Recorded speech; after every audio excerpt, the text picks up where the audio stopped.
শীতকালে উপরে রোদ আর আমি অলরেডি এখন রোদের মধ্যেই কম্বল গায়ে দিয়ে আছি, ঠান্ডাতেও গরম লাগবে। এইটা আমার টেকনিক, নিনজা টেকনিক।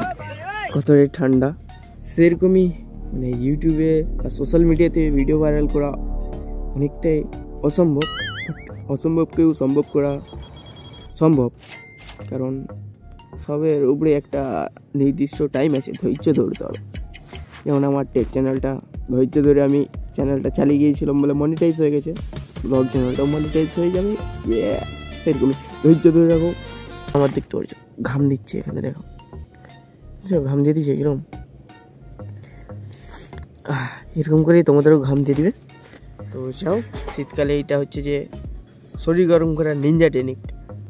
তাই জন্য আমি কম্বলের ভিতরে আছি, আর কম্বলের ভিতরে তো আছি, এখানে তো অলরেডি গরম লাগছে, বাট বাইরে দেখো মানে বাইরে রোদ আর আমি এখানে ভিতরে। তা তোমরাও যাও ছাদের মধ্যে এরকম কম্বল নিয়ে শুয়ে থাকো, ঘাম দিয়ে দিবে একদম, দেখো ঘাম দিয়ে দিচ্ছে আমাকে একদম পুরো ঘাম। অনেকে আমাকে মেসেজ করছো, মেসেজ করার কি দরকার, কমেন্টে সব কিছু বলো, ওখানে আমি রিপ্লাই দেবো।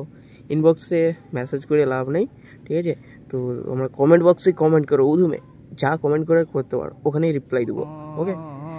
আর তোমাকে নিনজা টেকনিকটা বলতে হবে, তাই না? তো শীতকালে গা গরম করার নিনজা টেকনিক হচ্ছে কম্বল একটা নিয়ে আসবে, আর এরকম রোদে দেখতে পাচ্ছ উপরে রোদ, আর আমি এখানে রোদের মধ্যে একটা মাদুরি বিছিয়ে দিয়েছি, এখানে দেখতে পাচ্ছ। তো মাদুরি বিছিয়ে দিয়ে এখানে শুয়ে পড়তে বন্ধ করে, হ্যাঁ এরকম করেই তোমার শরীর একদম গরম হয়ে যাবে।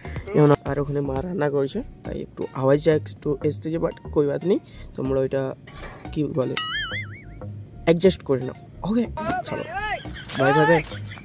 আর কি শীতকালে কে কে রোদ এরকম শুয়ে থাকো আমার মতো। আর ভিডিও ভাইরাল করতে হলে একটু তো সময় দিতে হবে, আর সময়ের সাথে নিজেকে একটু পরিশ্রমও করতে হবে, না করলে কিচ্ছু হবে না, ঠিক আছে? পরিশ্রম করো। আর শীতকালে স্নান করো না, করো নি স্নান করে নাও, যাও, শীত তো কি হয়েছে, স্নানটা করতে হবে, ঠিক আছে? যাও স্নান করো, যাও, চলে যাও।